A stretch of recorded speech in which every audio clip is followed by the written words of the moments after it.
What's up guys, I'm Chris with Duckalope Outdoors. I'm going to be going through my lanyard and how I have it set up for this coming season. So if you don't know already, I make lanyards out of paracord.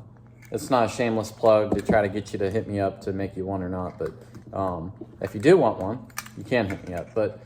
So I went ahead and made me a new lanyard for this season. Set it up in a way where when I made it, I had in mind of where I wanted the calls and which ones I wanted where. Because that's the biggest thing. You don't want to always be reaching down at the same spot, grabbing, the wrong call. With all the talking, let's go ahead and jump right into it. So the first thing I put on here is a finisher. Some people make them, or you can just go ahead and buy one. This is really good for dispatching birds that aren't dead completely already. So you take it, you put it in the back of their skull, you twirl it around and pull it out, and it kills them ethically and cleanly, so that way you're not wringing the neck, especially if you want something taxidermied. Because if you wring the neck, it can cause issues for your taxidermist. So the first call here that I got is a Gadwall call. It's just a regular old Haydale's call.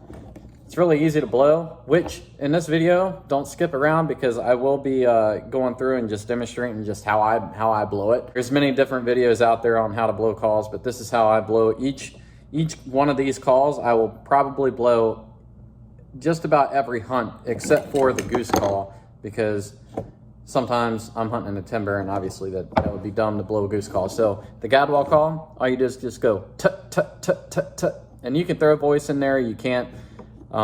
If you disagree with the voice thing, like I said, everybody blows a call different. So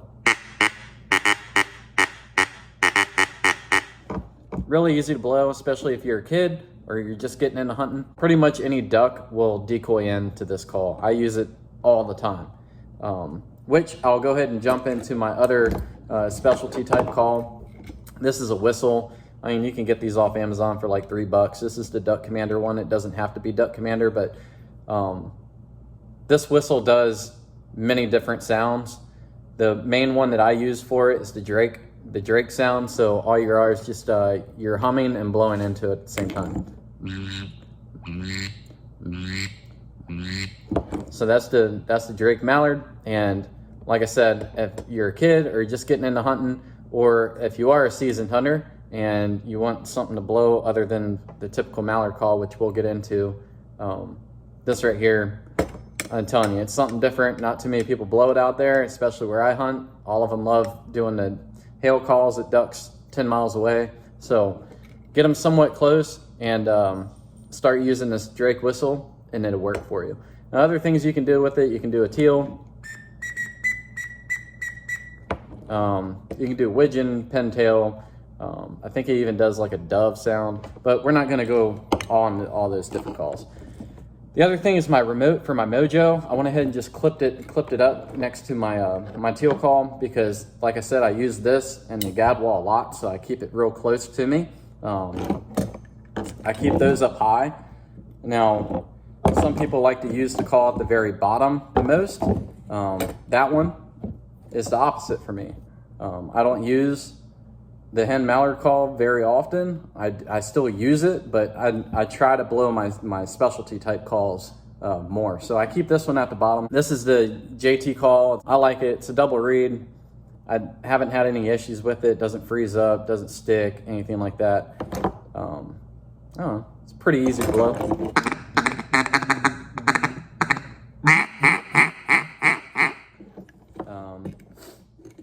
Now, my next call up on my Gadwall side, I got the Woody call, and this is made by Duck Commander. You can get one made by many other different companies, to include like Continental Creek Waterfowl. She's out in North Carolina.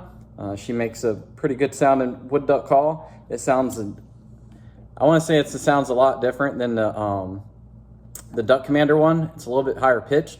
So if you're trying to get two different wood ducks talking in the hole, you could probably go ahead and marry up this Duck Commander one with hers, and that way it sounds like, two separate wood ducks. But this one, so what I do is I throw air into it, and then I go ahead and I pinch it off, and that's pretty much all I do. Super easy. Well, I think it's easy. Once you get the hang of it, it's pretty easy. That's it. Of which I'll be uploading a video here soon of a wood duck hunt. I did terrible filming with it, but I was turning wood ducks with just the wood duck call. And the last call I'll go over is the JT call as well. This is the short fuse. This is extremely hard to learn how to blow, but once you learn how to do it, it's very responsive. I think it's higher pitched than your typical Goose call, and yeah, that's pretty much all I can say about it. I mean, I like it. I've had it for a few years now, and I've killed a few geese with it. So.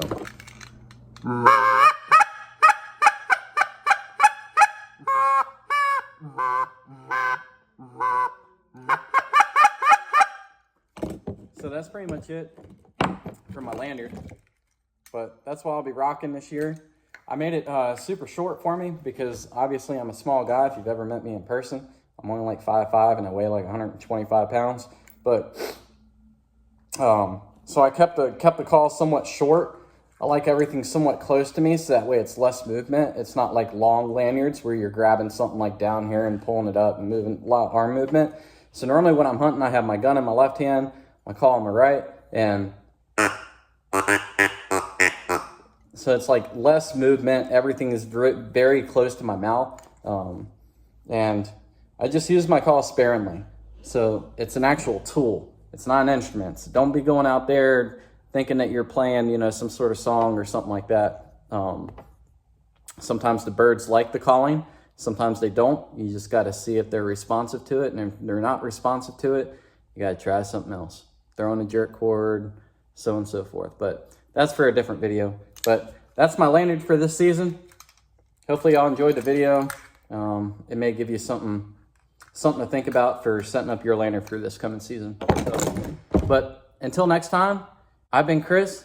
This has been Duckalope Outdoors, and y'all stay safe out there.